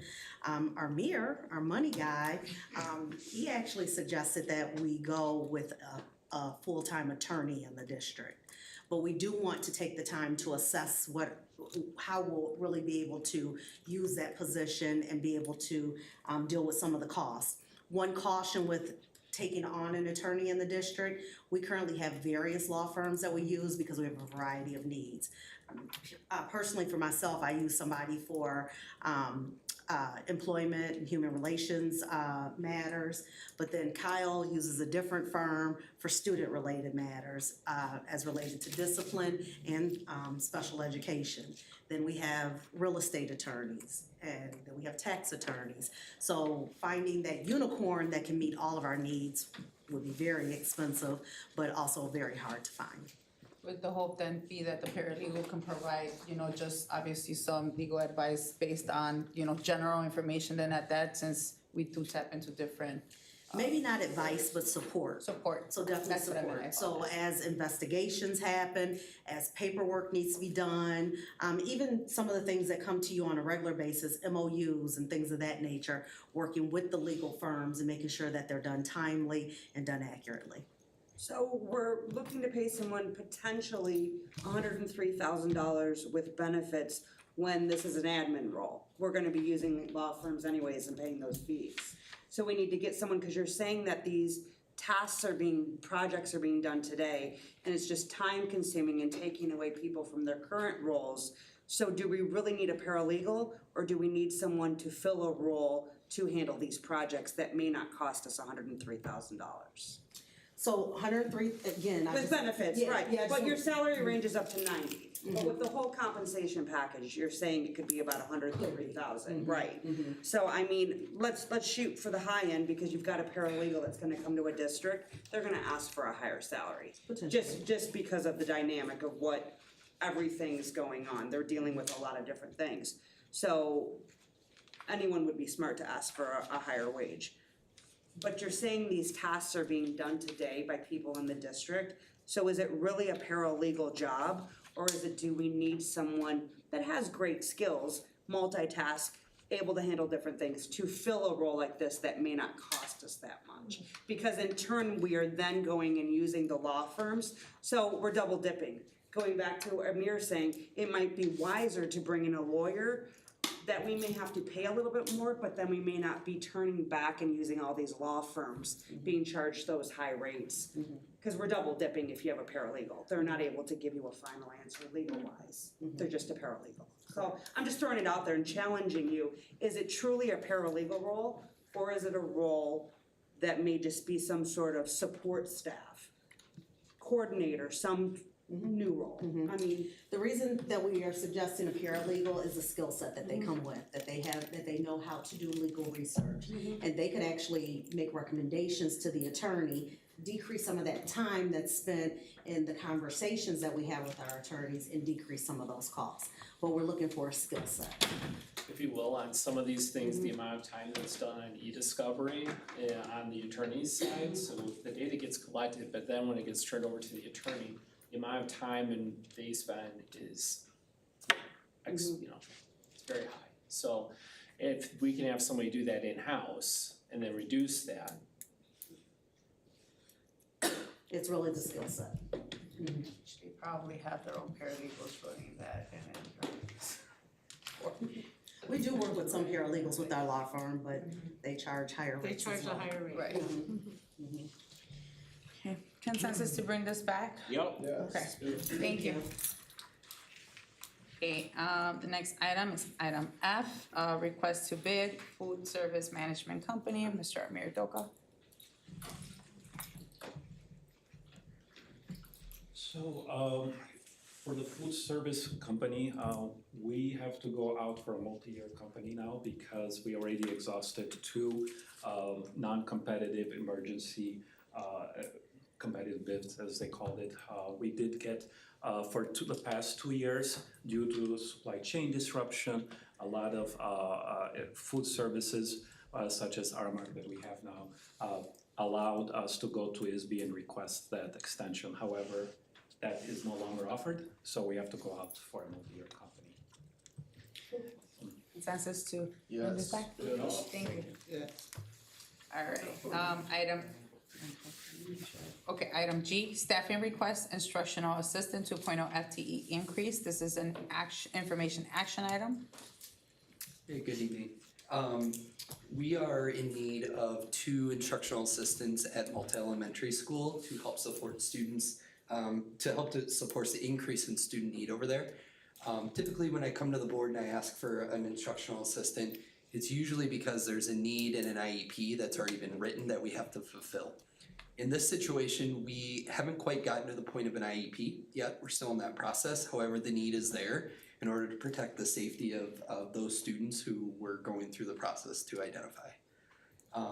So by adding these 2 additional instructional assistants, it'll give Malta increased capacity to be able to support students. The cost will range again from $74,400 to $92,400, depending on salary and benefit package. And is this a time sensitivity item, Kyle? I know obviously it's difficult for us to hire in a lot of these positions, so I just wanted to obviously be clear as to why it was brought to us as an information action item. Good question. It is time sensitive because we have students now that are in need of it. And then of course the hiring challenges. Okay. Alright, it is recommended that the Board of Education approve the hire of 2 instructional FTE for Malta Elementary. Is there a motion? So moved. Second. Roll call. Andrew Powell. Yes. Steve Byers. Yes. Ariel Owens. Yes. Christopher Boyce. Yep. Daisy Ramirez. Yes. Ante Bynum. Yes. And Amanda Harness. Yes. Thank you. Item H, which is Sunbelt Staffing SLP contract, Ms. Donna Morgan and Mr. Kyle Gertis. Right. So, as I've spoken to the board about, it's been very difficult to find speech and language pathologists. We've continued our search and it's kind of led us towards the direction of teletherapy. So we have been able to identify a teletherapist that is able to work 9.5 hours a week for the remainder of the school year. That would come at the rate of $116 an hour with an estimated total cost of $34,162. This will help address the current shortage that exists at DeKalb High School. And I know that we had approved some funding previously, Kyle, in regards to, for obviously some of these positions. So are we reallocating funds or are we asking this in addition until we hire someone else? So if we're able to hire, like if we're able to find a speech path and they apply, we do still have those FTE there. Okay. In that situation, we would revisit the contract with the agencies. Consensus to bring this back? Yes. Oh, actually, no, it's an item, information action item. And for clarity, Yes. it is because we have an opening currently right now. Oh, okay. And this will allow us to start the onboarding process with the SLP to get them started as soon as possible. How come it's only 9.5 hours a week? Availability of the speech path, so. That's all we can get? It's kind of, well, stay tuned, I got another agenda item. The reality of, I think, telehealth in general or teletherapy is that it does provide flexibility for clinicians. And so, I'm not saying this, but like with a family, maybe you're not able to work a 40-hour week, but hey, I can do half part-time. So we are seeing a little bit more of that. In this case, it does fit a need for us. We would, for the most part, like to hire somebody full-time, but this will help us address our gap right now. I guess some of my concern is we're doing a lot of these, I feel, lately. And I feel like the message we're sending to our staff that are there in the buildings every day, getting kicked, getting hit, is this person that's sitting on a computer screen is going to make your entire annual salary by sitting on a computer for 9.5 hours a week. While you're there 40 hours, honestly, most of them more, because they're working football games, they're working basketball, and we're paying this person for 9.5 hours of work a week, the same we would pay an instructional assistant if they're lucky for an entire year. So I guess just what message are we sending by continuing to bring in these contractors at exorbitant rates? Well, I don't know if it's a message, but I think we need to look at the law and what we're required to provide students. And so the reality of this is we are required to provide speech and language services to kids that qualify, and we have an obligation under the law to identify students that potentially need services. And so this really is a necessity by law that we have to have these individuals available. I'm gonna ask the really wild question here. What is the cost to the district if we don't hire this person and the state shows up and says, ooh, we're gonna fine you? What is the cost? I don't know if it's the cost to the district that we worry about, it's the cost of the student not getting the support that they need. And the service to the student. And the lawsuit, yeah. Right, that too. So, and we're paying a staffing agency too, that's why the amount. But we need this support staff. I know. And there is a significant shortage of speech and language pathologists out there in general, but especially in Illinois. And we did discuss this actually at the DCTA meeting that we had, that there were some conversations regarding some of the initiatives that the administration is doing on, because DCTA had those questions in regards to, what is it that we're actively doing to engage in recruitment of a speech pathologist, language pathologist, and Kyle mentioned a ton of the things that are actually actively happening, and it looks like a lot of the speech language pathologists are going into the medical field rather than the educational field, creating a greater shortage for the needs that we have for the students. I mean, and this is a good example of why we really have to be thoughtful in how we spend, because this is a necessity. So, I mean, even if it was a double amount, to say no to this would be directly impacting a student that needs this support staff. Where some other things we have to be thoughtful of. the parking lot that you didn't want, that, you know, we're looking at different things. So this is a child that needs the support staff, or children that need the 9.5 hours a week. In addition to that, I hear your concern, but staff also feel like I'm doing the job of more than one person. So when we are able to bring more people in and be creative in that, we're not putting more on staff members when they just don't have the capacity in their day. The school day is the length of the school day. So we can say, here's a bigger caseload, here's more students, but those students are all leaving at 2:30 or 3:30 at the end of the day, and the day is over. So we're cognizant of that and we're thinking about that. The positions do continue to stay posted. So if we do get those mid-year graduates or someone who relocates to the area or is not happy where they're currently at, those positions continue to stay posted. And we hope that we will be able to fill them and bring them in under our contracts. Thank you.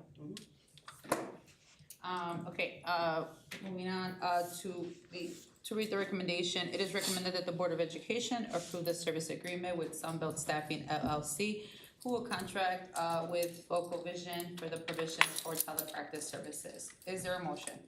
So moved. Second. Roll call? Steve Byers? Yes. Ariel Owens? Yes. Christopher Boyce? Yes. Daisy Ramirez? Yes. Vanta Bynum? Yes. Amanda Harness? Yes. Andre Paul? Yes. All right, item I, which is an action and information item as well. It is Sunbelt Staffing SLP contract. Mr. Howard. Yeah, another very similar description of the need. This position would help us fill an upcoming leave that we again have at our DeKalb High School. In addition to that, we'd be looking to utilize this person to help with, and as I said before, there's been a gap in services. So we're obligated, we'll do right by kids by making up that time. And this will allow us to have increased capacity even once the staff member returns from leave. So it's coverage while that person's gone, and then helps us kind of make up our missed minutes so far this year at this particular building. We will also have the ability then to take a look and maybe reassign this person to another building to help out with another caseload. So this one's a little different because we do have a SLP that is able to work full-time, which would be about 37.5 hours a week. For the rest of the school year, the rate of $102 an hour. In total, the contract would be $118,575.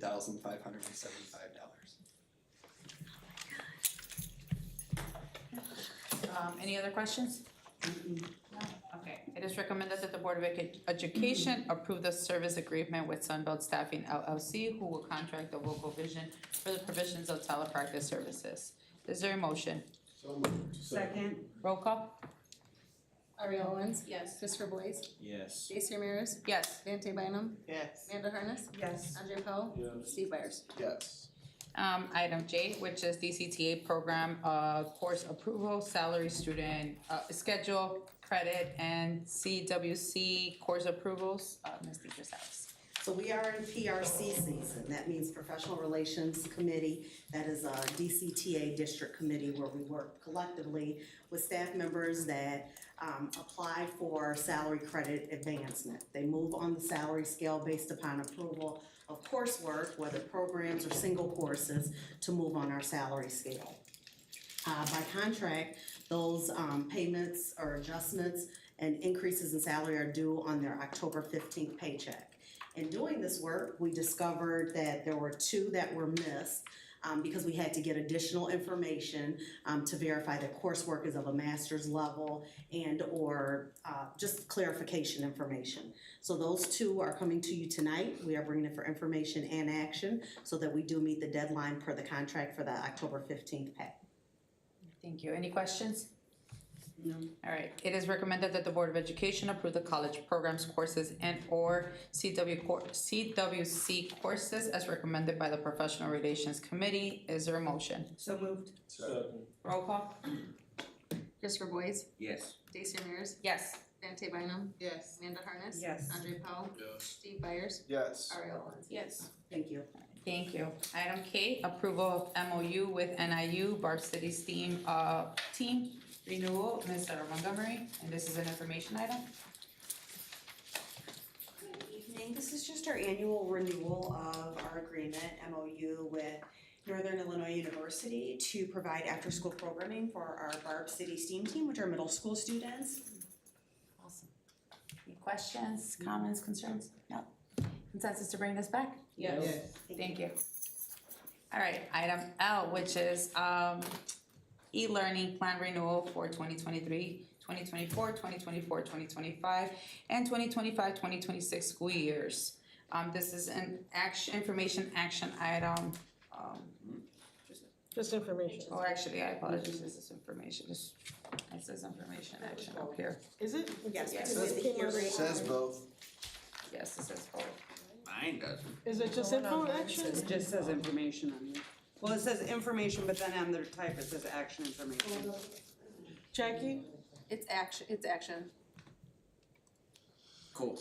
Is the recommendation on there? You got this, Sarah. Tell us about it. I know there's still a lot of fun dialect going on. Yeah, let's make it action. Okay. Okay, so this is our annual, not annual, it's our 3-year renewal of our e-learning plan. So it expired this year. This is a possibility of what we can use if school were closed due to an emergency that we can implement, or not we, Dr. Garcia Sanchez could call an e-learning day where we would have asynchronous work prepared with office hours for our children if we had to close the schools, and then we would not need to make up that day at the end of the year. Any questions? No. Awesome. Okay, so we will move, it is recommended that the Board of Education approve the proposal presented for the e-learning plan for the 2023, 2024, 2025, and 2026 school years. Is there a motion? So moved. Second. Roll call. Andre Paul. Yes. Steve Byers. Yes. Ariel Owens. Yes. Christopher Boys. Yes. Stacy Ramirez. Yes. Dante Bynum. Yes. Amanda Harness. Yes. All right, and then the next item is superintendent update. Ready? Yes. You're up. And we pulled. Oh, yeah, you pulled, that's right. Caught me off guard, I was like, okay. So, good evening, everyone. You know what this means, right? We're at the end here. So, first up, I want to let everybody know, oh, thank you. That the DeKalb High School Marching Band is going to be hosting the championship on Saturday, October 7th at our football stadium. The gates open at 2 p.m., I'm sorry. Students must have IDs, they'll be charged $5, adults have $10. Anyone under 18 must be accompanied by an adult. And so I urge everyone to go out to the football stadium on Saturday and cheer our marching band on. It's always a great way to see great performance and a good competition, which I know we're gonna win anyway, but we should go to cheer. So second thing and the last thing on mine is to have Tammy come up and give us an update on the maintenance buildings and the whole insurance shebang. The whole insurance shebang, yes. So we had some more meetings since our last board meeting, and this morning had a meeting with our representative from Gallery Bassett, as well as our account executive that oversees the risk program administration of the insurance. And it also included both structural engineers as well as myself and our Mayor Doka. At this meeting, we were trying to come to some conclusion because we have 2 structural engineer reports that one says condemned unsafe, demo, get rid of, replace, and then there's that say, oh, go ahead and fix it. So now a 3rd structural engineer, unbiased from either side, will be hired to basically come up with another report to make a decision how we're moving forward with this. In this meeting, we did talk about concerns in regards to the insurance company acknowledged the delays that have been caused for this whole project because they have been extensive. I have 5 pages of contacts that have made through phone calls that have been ignored or not followed up on over the last 6 months, and just to the inconsistent communications. In June, the board approved us to bid out these projects based on the email from Gallagher Bassett that said that she agreed with us with the structural engineer report that said it needed to come down and be replaced. At that time, we knew we had a risk of potentially about $1 to $1.1 million of additional costs above the insurance of $1.5 million. But still move forward with bidding. She also at that time confirmed, yep, go ahead with the bids, yes, design it in this way, agreed with everything during that time. I wanna say it was July, you approved the first bid, which was demo of all the buildings and the salt building, because we need to get the salt structure up, because winter unfortunately is coming. And when I reached out and said, here's all the bid packets you asked for, here's the information, we aren't out to bid yet on the grounds replacement building, but this is where we're at, we're ready to demo. That's our next step. And she said, whoa, wait, put on the brakes, we are waiting for our structural engineer report. First I'd heard of it, and that was at the end of July. They had apparently come out early in June, unbeknownst to me. Did not know we were waiting on a report. That was not shared with us until I asked about actually the demo. And then the report didn't come to us until middle of August, after they had been out June. Now, our structural engineer took 2 days to give us a report. Their structural engineer took over 2 months to get it. So with that, they're saying repair it. I have one quote from that says they're only willing to put in about $125,000 to repairs instead of 1.5 million. I am very concerned and will not support a project that is under a structural engineer report that says we have an unsafe building to put a roof on it. Because of too much risk, in my opinion, to our staff that use that building. But at this point, I'm waiting for the third structural engineer report. We are expediting that with assistance from the account representative to see where we move on this. Obviously, we've had a significant out-of-pocket costs already with the architect and engineer. Already discussed that with our account executive because we do have communication from them to go ahead with all of this. And now the brakes are put on. Fortunately, we start to have to come up with Plan B for a salt bin. I'm not sure what that will be. I'm in conversations with Jeff Potter, our maintenance and ground supervisor, so that we can be ready. Because even if we give the go-ahead in the next week or two, there's a good possibility we will not have our structure up in time. So that's where we're at with it. And this, we also have talked to an attorney to make sure they are ready to step in should we need to dispute anything to date. Because their delay is costing us more because we moved off, I mean, we rented that, you know, Yes. for the other board, were the other board members here when we approved that? Everyone but No, Andre. I think it was about then. Yeah, But okay, yes, it was like, yeah, right about yeah, that time. we did, Yeah. we have a lease for 18 months on Yeah. a temporary location on 7th Street. Mhm. That was based on the timeline of bidding on these timelines. As you guys approved tonight, we tabled the grounds building bid results, because I'm just not comfortable saying, are you guys ready to approve this project, when I still don't even know what the 1.5 or what is the board, or excuse me, the insurance going to approve or not. I'm glad to hear that you guys have contacted legal. Yes, That's good. it's very challenging right now, but I feel like at least with this new person, Tyler, involved as our account exec, we're starting to get some agreement from the insurance side of things that there is a problem that has been caused by their delays and their miscommunications, and they're going to be working with us to improve on the situation.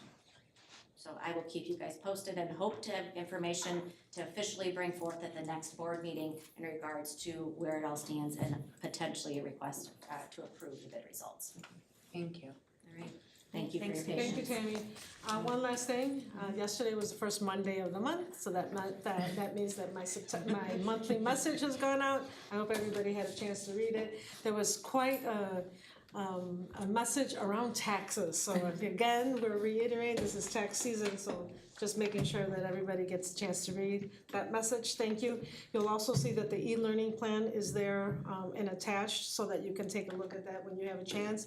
And so is the message around celebrating holidays and other types of celebrations in school, okay? It's the same message we put out the last couple of years, so nothing different, but just reiterating so that no one forgets. Okay, all right, thanks, that's it for me, thank you, everybody. All right, it is now 8:53.